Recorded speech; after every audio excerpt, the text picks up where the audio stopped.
Welcome to the Tech Egg. Don't get scrambled. Enjoy the video. In this video, I will explain how to Mac filter in Netis router. Start by signing into the router admin page with your username and password and navigate to the Wireless or Security tab where MAC filtering lives.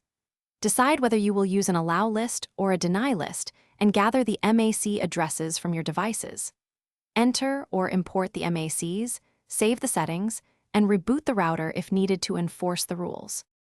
Log into the router and head to the MAC filter section in the Wireless or Security menu, then choose the policy type you prefer.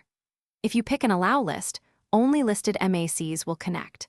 A deny list blocks listed MACs while allowing others. Carefully enter each MAC address using colons and double-check entries for typos.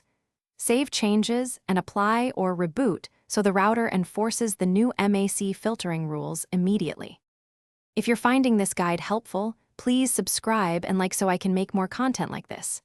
Quick recommendation: life's too short for a stinky car. Grab Little Tree's Black Ice for a clean, bold scent that makes your commute nicer and your friends notice. I've linked it in the description along with other deals, so check there if you want one. Now let's get back to the video. Find each device MAC in its Wi-Fi or About settings and copy them precisely before adding to the router. Test MAC filtering with one spare device to ensure you won't lock yourself out, and keep an admin backup account available. Understand that MAC filtering is a basic deterrent, and combine it with strong WPA2 or WPA3 encryption, and a secure admin password to improve overall network protection without relying solely on MAC rules. Thanks for watching. Consider subscribing if I helped unscramble your problems.